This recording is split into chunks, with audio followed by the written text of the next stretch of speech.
Okay, welcome to the PM Hive Podcast. This is episode 6. Today we have another special guest. Her name is Divya. I'll let you quickly introduce yourself and obviously give your entire background to everything in relations to how you got into product, obviously. Anything else you'd like to tell the audience today before we get started? But first of all, just again, I'd like to thank you for joining us today. It's another special episode to have you on board. And of course, go ahead and introduce yourself. Hi, Kasey. Thank you for the opportunity. My name is Divya Rakhiani. I'm a technical product manager at a company called Quadient AP. It's in Yaletown, and my company was previously called Beanworks, and it's a local fintech company of Canada which got acquired by Quadient, which is a French company. Just a little bit background about me. So I have been in Canada for 5 years now. So I'm an immigrant. I landed myself here from India. And I wasn't a PM when I arrived in Canada. So my PM opportunity came with the current employer. I started my career as a system analyst, and the current job that I'm doing is my fifth. And I transitioned myself from a system analyst to a quality analyst, and then to a consultant, then to a PM, which is my current role. And I'm a little different from a regular PM because I do also dabble into the technical aspects of the product management. And yeah, I think that should be enough about me today. That's enough for us to probably dive in for a whole afternoon if we wanted to, because you've touched 5 different jobs. You have a lot of different experience in both the tech and non-technical aspects of running a business. So I want to kind of go first and ask you real quick, how is it like to work for a French company compared to, like, previously, was it an American or a US company? Was Canadian. that what Canadian. So Beanworks was Canadian, and then now you've transitioned to being owned by a French company. How is it? Is there any sort of nuance or anything like that that's different? I think it's been so we got acquired in 2021. Definitely one of the reasons the collaboration or the acquisition happened is because the value system of my current company and the French company is very similar. So, overall, from a process standpoint of view or from how we function, that hasn't changed. But yes, one of the things that I do notice is that the leadership is a little different when it comes to like the Canadian operations and the French operations. It has had some impact on the kind of the thing that we are now more process oriented. Beanworks was more startup-y, so getting things accelerated or getting things out of the door was much faster. But yeah, process comes with its own advantages. Now we are more stable as a company, and I've seen the growth stage as well as now the linear growth stage that is happening with Quadient. So, different phases, different challenges, but both have been equally exciting. I think to speak to my experience as well, just because I can relate with what you're saying here, is because when I've worked for both a startup-y or a small company versus a much more larger company or even a medium-sized company, I've seen obviously there's kind of like almost a spectrum in terms of change and process management with the organizational or even product development. For example, there's more top-down, a lot of decision-making top-down when it comes to more larger organizations. I know that's not always the case. It's a little bit nuanced than that. But in typically speaking, right, it's a lot of pivoting if you're going to go with the more bottom-up approach with startups and whatnot, because obviously the more empowerment to the actual product developers or the FTEs who are working for an organization. So I feel like I agree, it's a double-edged sword, right? There's like pros and cons to both organizations. Yeah. So I can kind of speak to that as well. But before I do that, I kind of want to quickly ask you, just more so backing up to your background. You said you worked for so many different companies and different jobs, at least. What was your first job like? And did you know that you wanted to become a PM when you first started your first job? So no, I didn't even know product manager was a position when I started my first job. So it was with a company in India called Infosys Limited. It's pretty famous. It's one of the largest technical recruiters back in the country.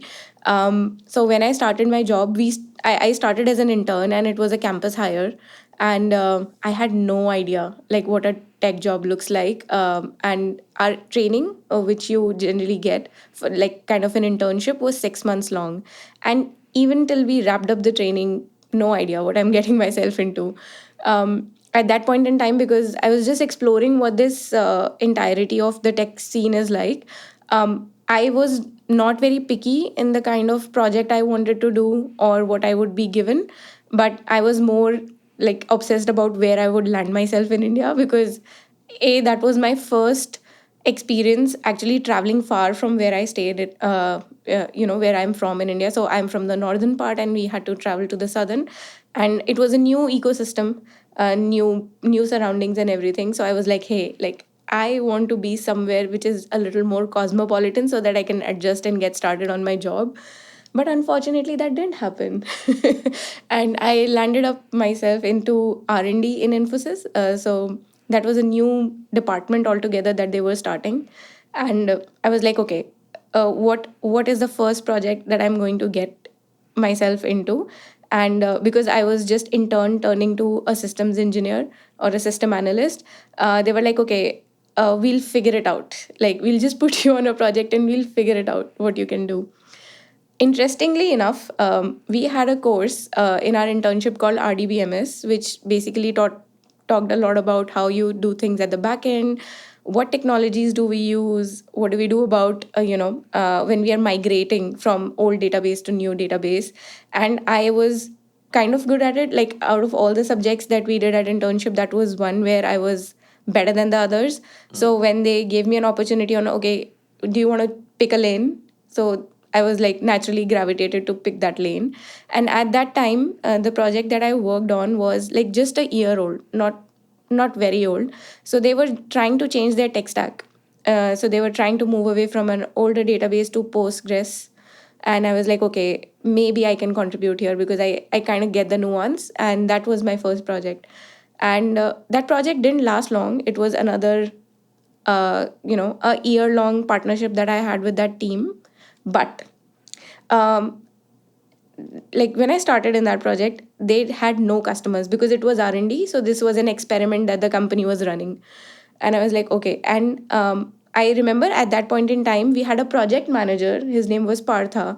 And we chatted a lot over coffee. Like, I asked him a lot of questions on, where are we headed? Who are you selling to? Why are we doing the things that we are trying to do the way they are, in the process? And he was like, hey, hold on a minute. Like, why do you want to know this? And I'm like, because I'm interested to maybe understand the entire thing, like entire product, because I just work in a very small system. I want to understand what are the things that we are adding, where are they coming from, what is the reason for adding them. So he was like, okay, like I'll give you a full picture. So I still remember, like 6 months into the project, we were having like lunch together, and he kind of paper napkin the idea of the entire project for me. And I was like, wow, I'm working on something worthwhile. And post that, I remember John Deere, that's a tractor company. They visited the campus to understand what we are doing, and that was our first foot in the door on the project. I am so grateful Partha gave me that opportunity to demo in front of them. And I still remember the feeling. I still remember like that entire week when we had to present, or we were working on the presentation. He taught me where to interject, where to pause, how to explain the concept. That was my first lesson into storytelling, actually, because I understood the importance of explaining something technical to a non-technical person. But I mean, I still hold that experience very dear to myself, because that was my first understanding of, okay, not, building is one thing, but selling what you build is another. And, to bridge that gap, you should understand the entire picture, like the zoom in and zoomed out version of the problem you're trying to solve. And yeah, I was very excited about that.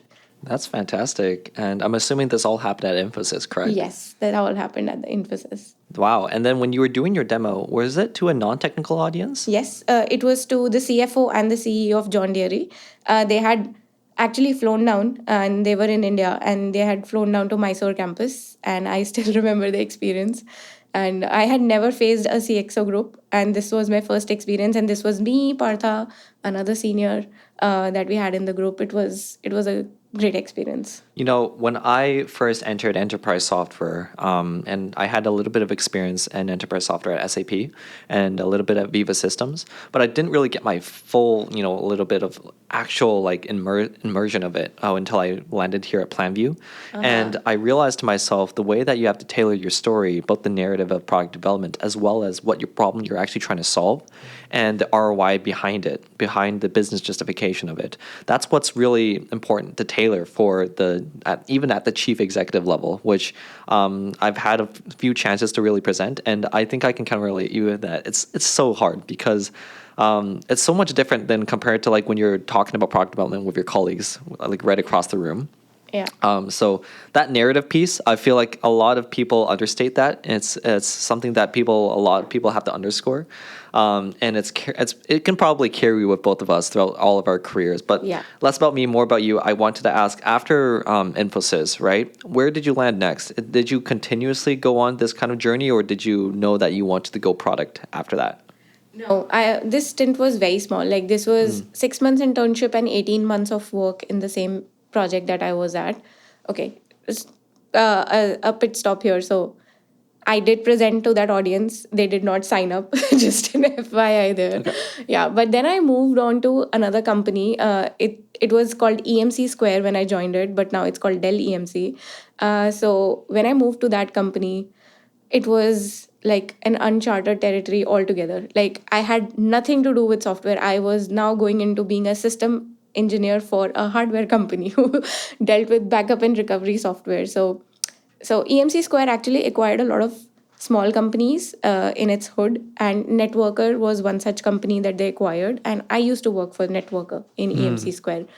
So when I joined that company, I had to restart. Like even with 2 years of experience, they still told me like you'll have to join at the level of an associate, and you'll have to figure your way up. So like first 6 months into that job, I was doing backup and recovery certifications. I was trying to figure out, okay, what is DAS, what is other networking systems that I would be dealing with.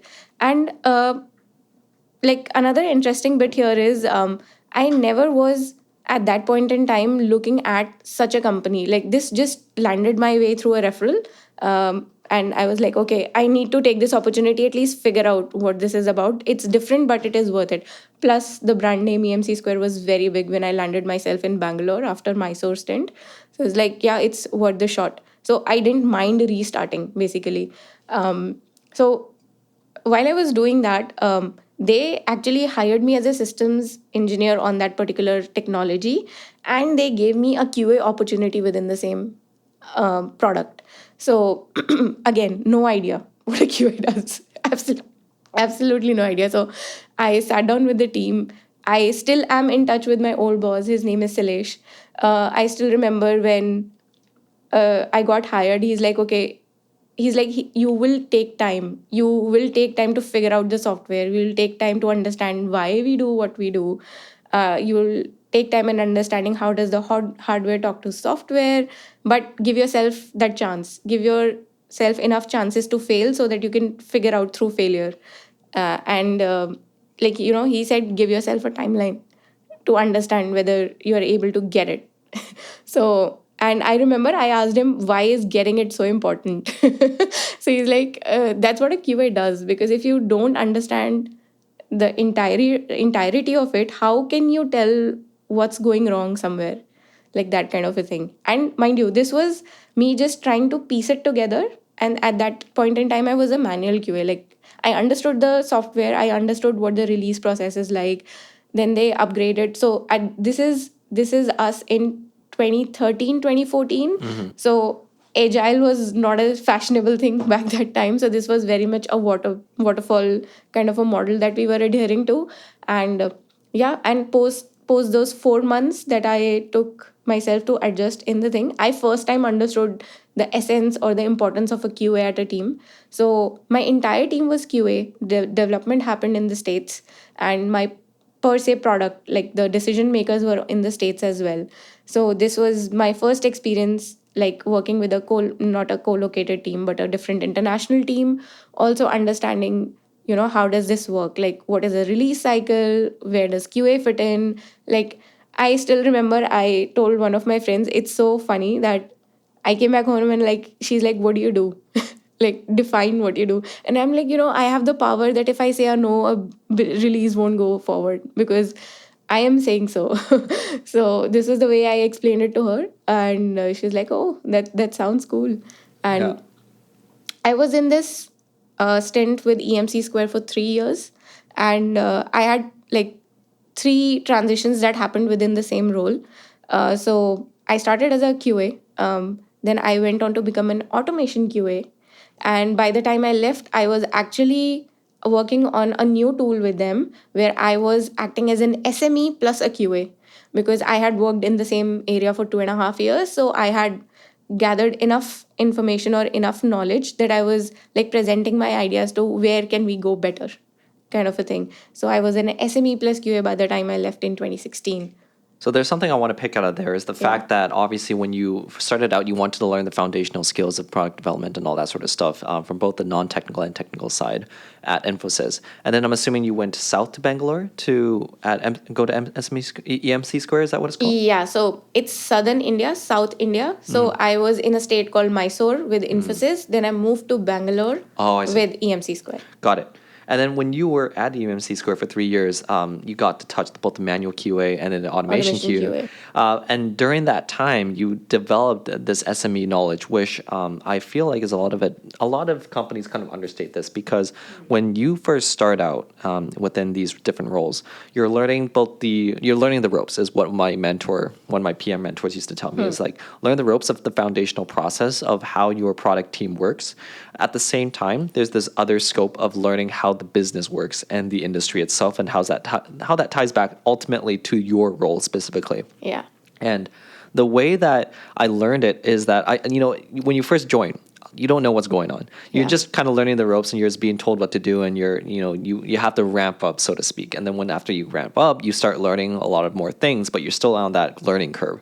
Once you reach that point where you are an SME, it feels fantastic because all of a sudden you feel like you can actually start trickling your way into dictating product strategy. That's true. Right? And then Yeah. at the point when you're just doing that, that's when you realize, and then that's actually a piece of advice I like to give people is that if you want to transition to PM, it's important obviously to learn the foundational PM skills.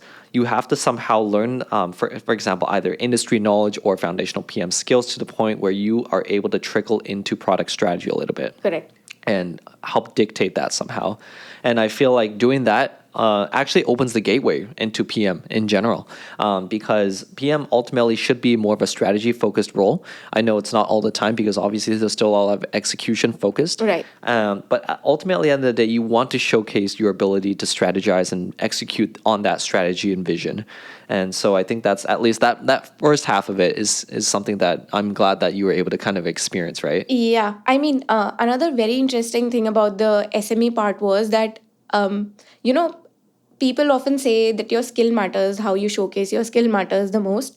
For me, Dell EMC, one thing I learned during the last couple of months that I was there was one thing that is very important to hold a conversation is how better you understand the context. So I always say this in product, like context is very expensive. Like somebody working in that area and then you make them or shift them to a different context and they lose everything that they were Oh. working on, it's a lot of loss. It is. In that particular transition you might not feel it, but in the longer run you will see, oh my god, like if we would have let them sit with the problem for a little longer while, they could have come up with something which we wouldn't have seen ourselves, because we are looking at a zoomed out version, they are looking at a zoomed in version, so that lens helps, and context is what we share as a party. And that was something I learned during the SME stint, that context is very expensive. You shouldn't be shifting context that often. You shouldn't. I definitely agree, and that's part of the reason why a lot of, for example, SWEs, software engineers, they can. I can kind of see a tiny bit more of them pivoting a little bit more frequently compared to PMs who Yeah. develop their expensive knowledge over a very longer period of time. That actually begs another question, which I'm always kind of exploring, and I've had people kind of ask me, would like your thoughts about it too, is really that balance between having domain expertise and domain knowledge versus at least jumping into the gates of PM. Like, for example, when you're going into PM and you want to develop your career, right, and build yourself up and for success and set yourself up for success, is it more important to try to build that domain expertise first? And how important is that domain expertise for various different PM roles? That's what always people have asked me. For example, like fintech, gaming, SaaS, enterprise software. do you need domain expertise to really jump into this role and feel like you're 100% prepared for it, or even be accepted for an interview? That's always a question that people have asked me, and it's obviously kind of difficult because we both know kind of the intricacies of you do need a little bit of knowledge, but very more so you just need the foundational, and you need to demonstrate the foundational expertise of PM. But sometimes it's hard because some people do only hire or have that preferential hire of going for people with domain expertise already. Right. So you can ramp up faster, you can deliver value faster versus someone who would have to ramp up out over like 3 to 6 months. Do you have any thoughts on that? Since I feel like you went through that motion of at EMC, you developed that expertise as you went through those 3 years, right? Yeah. I think actually I met someone who gave me that perspective because I was asking them about how is the hiring market right now in PM, because like I've been attending quite a few social events right now, so I do have people come up to me to get their resumes reviewed or seek mentorship. So I remember I'm sorry if I'm forgetting the name of the person. So she told me it depends on which dimension you love more. Like there are some people who have been in a domain for a very long while and they find the domain very attractive. So they want to stick to the domain, and then skill is something they acquire along the way, and then they grow what in their career. Another thing is you have the PM skill and you have a fire to solve a problem, Yep. and then you land yourself in a different domain, but then you learn the game. So depends where are you trying to steer your ship.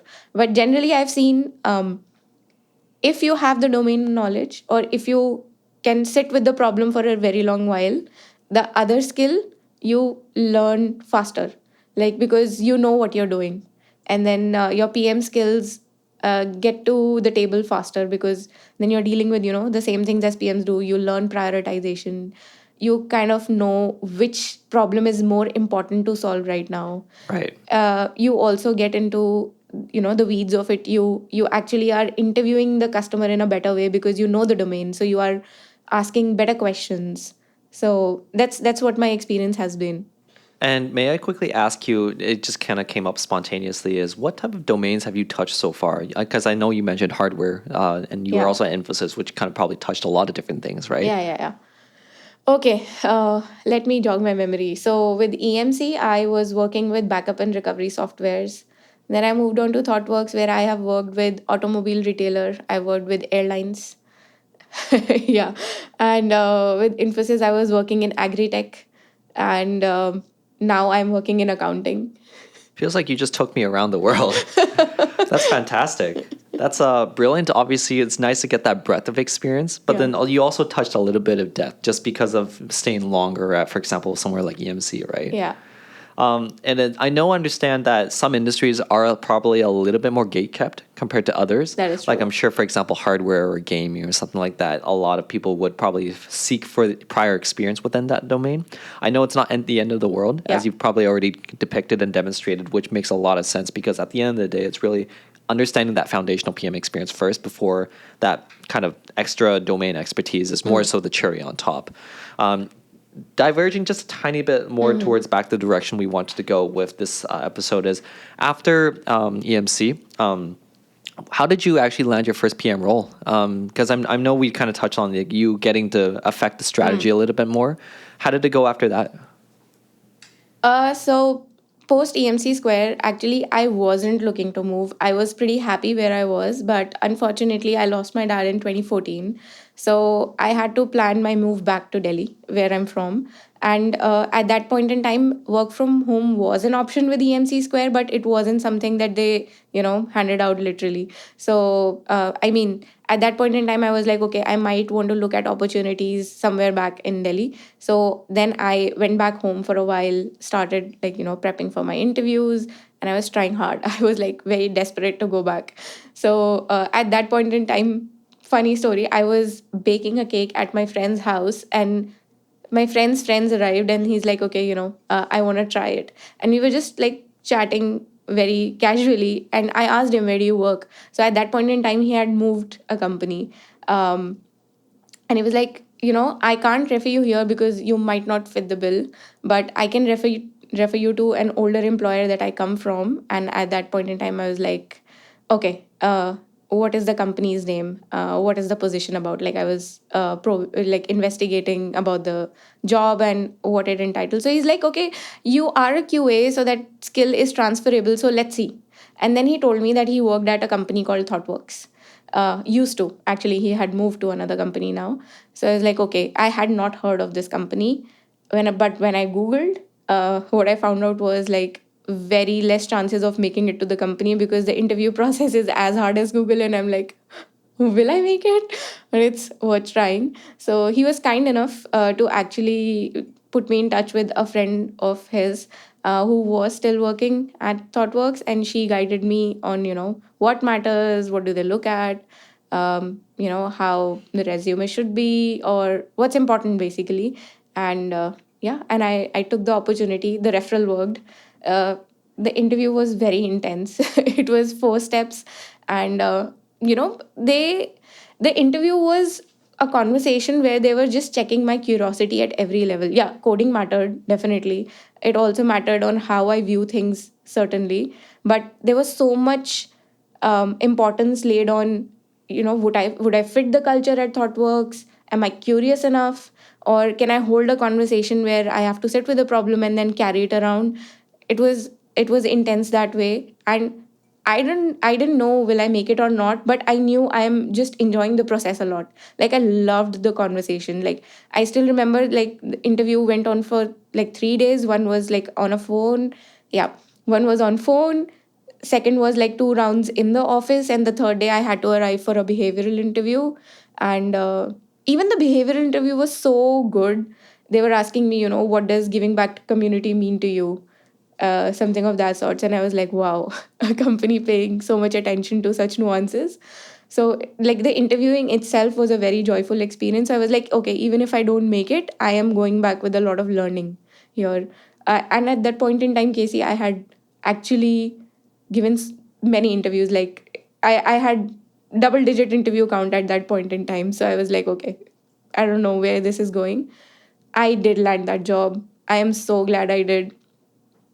Thoughtworks for me was like walking into a room full of people who know so much more than me, and I felt like an idiot. Like first 4 months, I was like, I don't know, will I be able to cope up with the challenge that I'm being presented with? But just being in a room where I know other people can teach me so much in every aspect.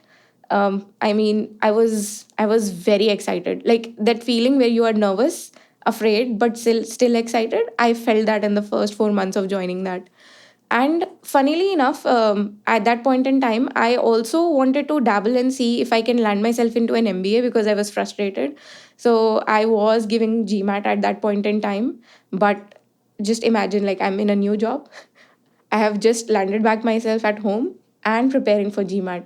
Like, I was just biting too much and I wasn't able to chew. So I was like, okay, one ball I need to drop. So I dropped the ball on MBA, and I dropped the ball on, okay, I gave myself time to adjust back home because at this point in time, I had already been out of my home for 8 years. So I wasn't home for my graduation. Like I did it in a different city. And that by this point in time, I had 4.5 years of work experience. So I was going back home after a very long stint. So adjusting back at home plus in a new job was kind of shaky, but it was very, very rewarding. So after these 4 months, when I settled into this job, one thing I experienced at Thoughtworks was they had a open table concept, just as we were speaking about at coffee. So there was no cubicles. It was like, a family dining table culture. It's So the fantastic. entire team is sitting on the table and discussing. And you know what happened is each project has one table. So if you change the project, your table changes, but it's still open. So going to office was also a very, very enjoyable experience. And yeah, my first project was in airline domain. So I think I can name the customer now. I was working for Delta Airlines and Virgin Atlantic at that point in time. So we were working with their mobile app, and like our basically job was to like redesign the mobile app for them. Yeah, That's entirely. big. Yeah, and that was a multi-year project. And they were so impressed by what we did with Delta Airlines that Virgin Atlantic is also one of their subsidiaries. They gave that project to us as well. Wow. Yeah. And yeah, it was a very, very good experience. Like, I got to work with people where, I asked them, why are we doing the things that the way we are doing? And that is my first experience into understanding how important process is. Like, you can't scale if you don't know what you're doing. Like, there's one way of solving a problem. Yeah, sure, it can be brute force.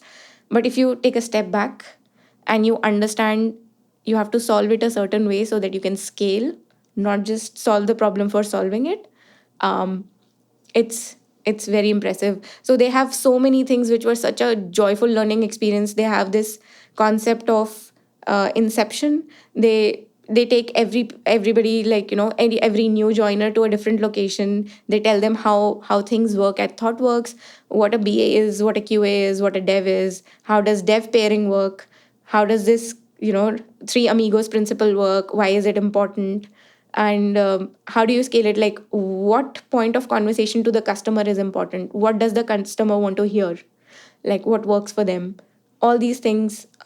I mean, it opened my mind in many, many avenues. Like, it was a very, very good experience. Another thing which was very good at Thoughtworks was, what you're doing at your job is the de facto. So you're giving 100% to what you do is just like something everybody does. What you do more than your job matters a lot, because it builds you. It builds your personality. Like, I think I build my tech personality mostly at Thoughtworks, because it was about what I do at my job. Am I able to dabble into a new technology, present it? Am I participating in conferences? Am I writing enough articles? Am I doing enough PR for myself? Am I representing my team well? All these things which I had not even thought about. This was just like, something unheard of. I had not experienced anything like this for other companies as well. Like, my friends were at that point in time working for bigger giants. Like, few of my friends were at Cisco, a few of my friends were at Flipkart, like that's another e-commerce giant at India.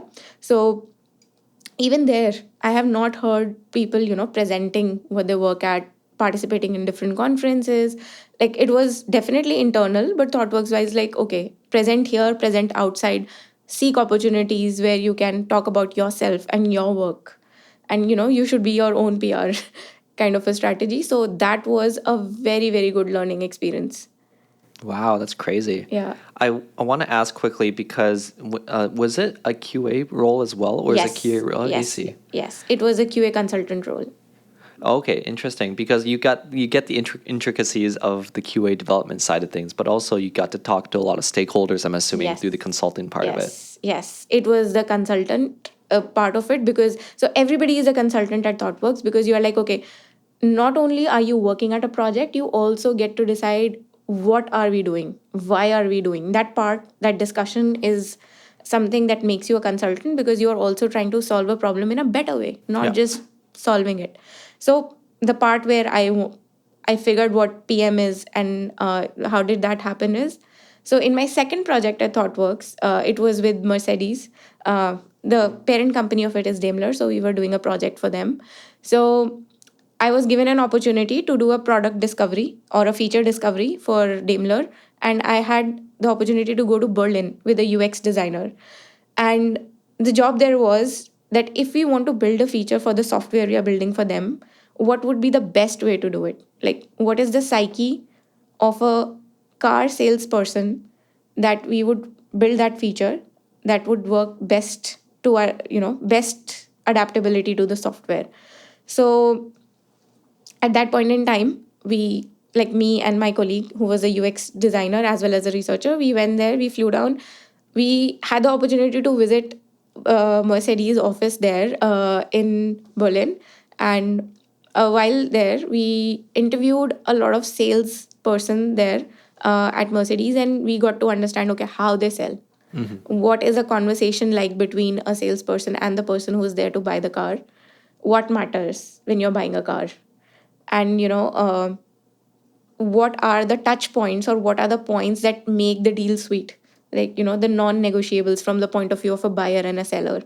So this happened via a kind of a UX game that we played with the salesperson. So imagine you are that salesperson and I'm sitting here. So what we would do is we would bring up stickies and we would say, can you arrange them in a way that you think is best so that we understand from most important to least important what matters when you're buying a car?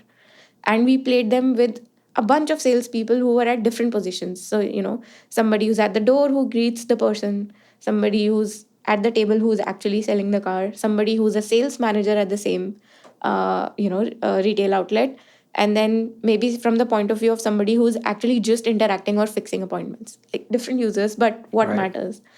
We came back, we had all the data points. At that point in time, there's a Thoughtworks Berlin office as well. So we were sitting with the team discussing what we had discovered.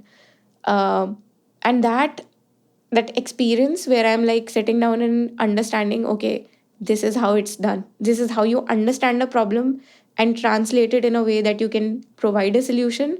That entirety of I am hearing you, I empathize, and I'm here to solve your problem. That was the that was that was a part of playing the game with the salesperson. I loved it.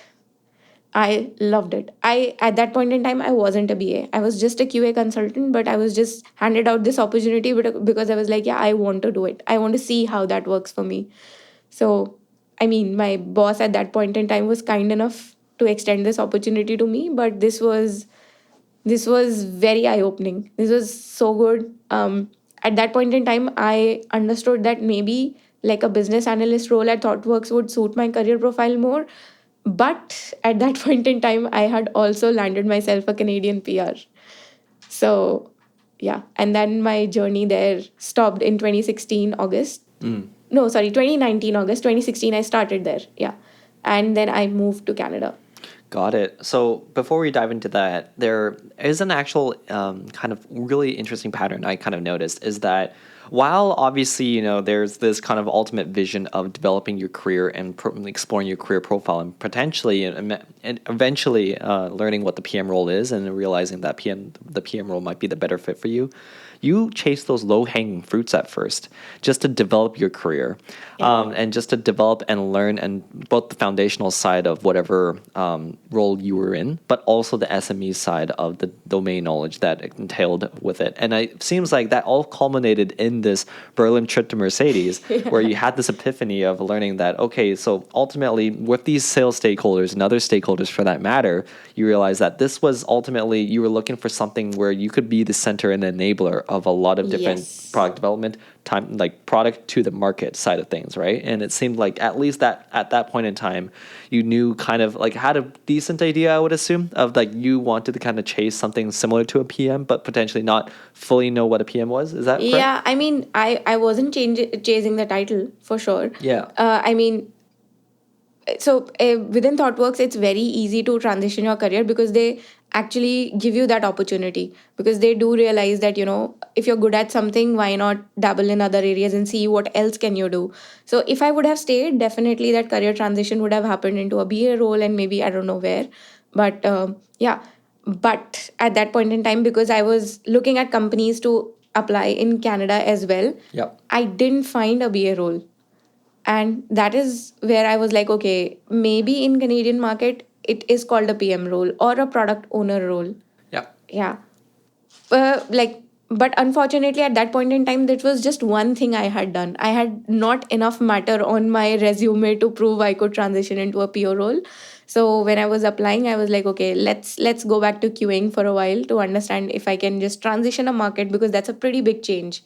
Like I'm changing a country, I'm changing my audience, I'm Yeah. changing the teams I would be working with. For So sure.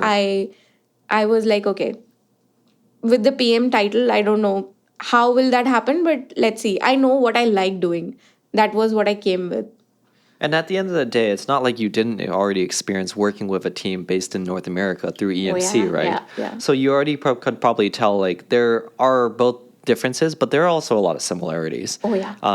At the foundational level, the product development process we go through is quite similar, and at least from my experience. Obviously, I'm kind of simplifying a lot of things, but I'm sure the transition to the Canadian market or even North American market for that matter was probably not as difficult I would hope compared to probably what people think, simply because a lot of stuff, best practices, methodologies, and your QA experience, so to speak, is somewhat like very transitionable, right? Yes. Yeah, tech skills are fluid, definitely.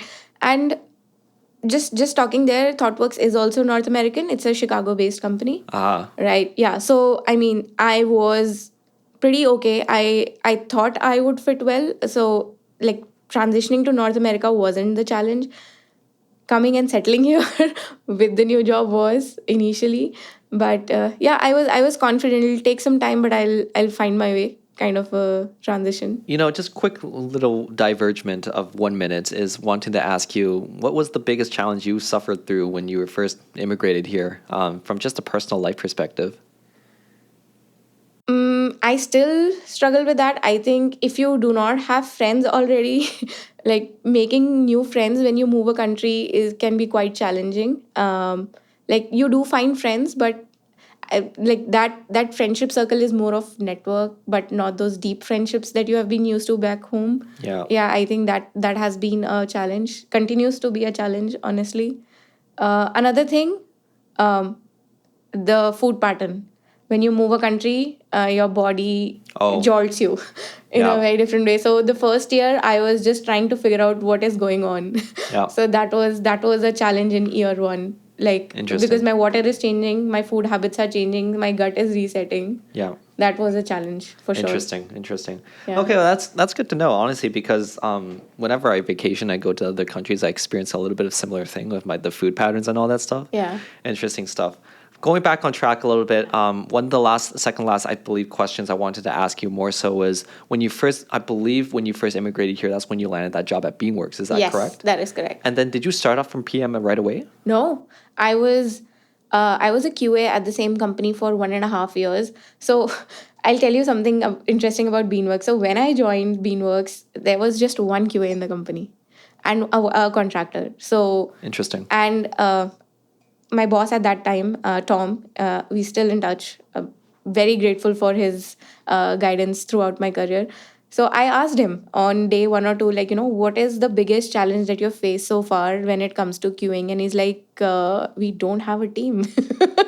And, we don't know how to figure out automation. Like, we have tried and we have failed. So we're looking towards somebody who can guide us or do things better so that we can make our delivery process or our builds smoother Yeah. at that point in time. And I was like, okay, let me try. Fortunately, at that point in time, because of this Daimler and Delta experience, I had experience into coming up with frameworks, or at least deciding what a framework for automation should look like. So I kind of had a baseline. So I was like, okay, maybe I can change the technology and see if it works in their favor, and it did. So so it was more like first setting up the automation for the company in the first few months, then building a base of it so that I can streamline the releasing process. Then I hired a team, then I made a process for the team, and then I was like, okay, what else? So then there was this clear division between what a QA team and a DevOps team would look like in my like in Beanworks. And that when that happened, at by that point in time within the same company as well, as a QA, I had demoed a lot. Like, we had this culture of all hands on Fridays.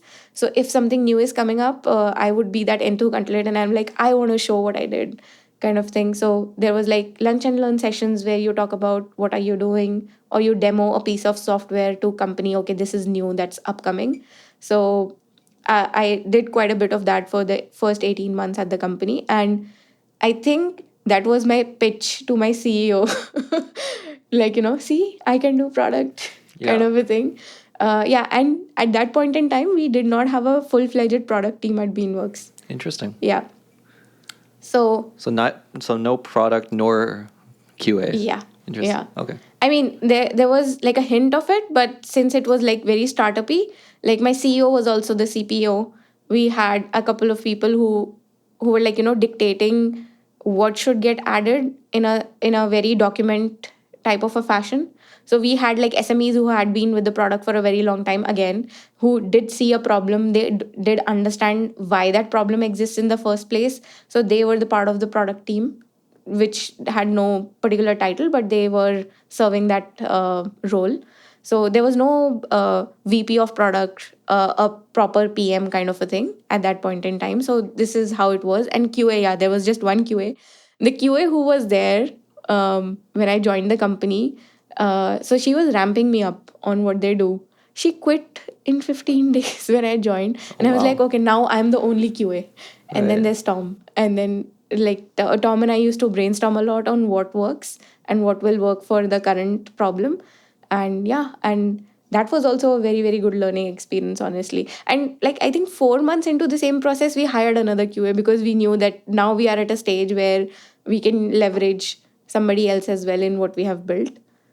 Yeah. Were you the first kind of official PM as part of the whole product team, at No, least?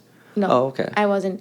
So again, there was an SME already who was serving this role. He's still with our team. Yeah, so he was the officially first PM, and the CPO was our CEO, Catherine. And then there were other people added. So there was a lot of hit and trial. We have had many head of products, VPs of products, but then how we landed onto our current boss is a story in itself and for some other day. But yeah, shout out to my boss. He's really cool. That's fantastic. Yeah. And I guess one of the biggest learning lessons, at least while I'm hearing this entire episode and your story, is a lot of people, myself actually included, when I first discovered the PM role, I wanted to chase after it really hardcore. Like I did everything I could to land that PM role instead of focusing just what was in front of me and the low hanging fruits first. Yeah, okay. Learning the foundational skills of product development, learning all the different roles that were out there for me instead of just PM, for example, and just learning and becoming an SME within that space and just growing my career that way. Because that, in my opinion at least, is a more sustainable way of trying to at least position yourself to become a PM. Yep. And it seems like, at least from learning your experience, instead of chasing a massive like crazy vision, you seem like at least you focused on what was in front of you in your career from that perspective and the low hanging fruits of just developing yourself and learning as you go. Is that correct? Yes. Another thing which I did it, but I didn't realize, like it was part of my reflections, was like out of all the things that I did, say I'm doing 8 things at my job. I definitely, at some point in time in Canada, took some time to come back home and sit with myself to understand, okay, out of these 8 things, what are the 4 things that add energy? Right. What are the 4s that don't? Right. So when I found out what adds energy, I intentionally did them more. Got it. So got like it. because of my previous experience, I did figure out like I enjoyed building a process. When there is a chaos and I'm bringing order to it, that what adds energy to me. Demoing definitely adds energy to what I do. So when I figured these small bits, I think it helped a lot. Another thing that helped or added to my thing was I read a book when I came to Canada. It's called Show Your Work. If you haven't read it, oh sorry, if you haven't read it yet, I highly recommend it. So it has been very influential in the way I look at things. So the book basically says you have to be comfortable with failing because that's how you figure out what you're good at. Yep. Plus, you have to show up. Like you have to make yourself discoverable. So you are something waiting to be discovered. So make yourself discoverable in the way you first understand what you are good at, what you want to show off, and then make ways to show off. So Yeah. that connecting piece is something that made me think a lot in the same direction. The same author has a book like Steal Like an Artist, but that's more for your creative flow. This one was like, okay, it is for creatives, but how can I utilize it in my favor kind of a discovery. But yeah, that book helped me figure out like swim lanes in where I can work, where I can show that I am wanting to transition. This is how I add value. This is what I need from you. Or it actually helped me seek correct mentorship as well because I knew what am I wanting to learn. Right. And then find the right set of people who will actually teach me that. Right. Like that collaboration was way more meaningful because I knew what I'm trying to get at. Right. And wanting to know at least the fact that you want to learn something and you know that that something is literally kind of almost right in front of you and Yeah. the idea of seeking help to achieve that. I feel like that's really important. A lot of people kind of almost get tunnel vision, so to speak. Oh, yeah. Yeah. And then, so I really like that. I think that's actually a very nice, valuable learning lesson for the audience that's probably listening to this podcast is really chasing those kind of low-hanging fruits almost and Yeah. focusing on really kind of that development cycle of and learning goes a long way for both PM or even other things. So I appreciate kind of you giving this entire story and how you got into PM. That's really insightful. We're pretty much almost running out of time. Is there kind of any last piece of advice you'd like to give to all the listeners today? It's just about really for those who probably kind of within your footsteps, right? And try to follow your footsteps of trying to get into PM. Do you have any kind of pieces of advice? I know we kind of touched on a lot of it already. Yeah. I don't think I would say it is an advice, but I mean, I think figuring out whether you would fit the role or not is to me secondary. The first is wherever you are at, whichever position you are in, you should like sit with yourself, learn how to prefix and postfix what you're trying to solve, just to gauge can you zoom in and zoom out. Right. That kind of a skill set is something that comes in handy at all positions, no matter you are a QA, you are a dev, you're a PM. Yeah, and for PM, like if you get the opportunity internally, it's a smoother transition because you're not then, you know, Yeah. you do not have too much on your plate. You already know a place, and then you're just dancing on another dimension. So that's easier, in my opinion. Yeah. And I just wanted to kind of add there because I feel like this is actually a big learning lesson for me. Maybe even might be something I can add into a future article in my book is focus on the things, those small things that give you energy in the short term. Yeah. And it's kind of like, to me, it's almost like a race car that needs to be refueled every single time, like halfway Yeah. through the race, right? It's like you want that refuelment or energy that comes from various different sources. But as you work through your career, you'll discover where these sources are that give you the more energy boost towards those small things. So I appreciate going through that kind of piece. All right, so I'd like to kind of wrap up today's episode today. Divya, again, appreciate your time in providing us this entire spiel of your story. I think it's been incredibly easy for me to really digest and understand how you got into product. And I'm sure for the listeners here for today, they will also understand as well. So with that being said, thank you again for listening to today's episode, and we will talk to you again soon. Thank you, Kasey. I'm really grateful for the opportunity. Absolutely. My pleasure.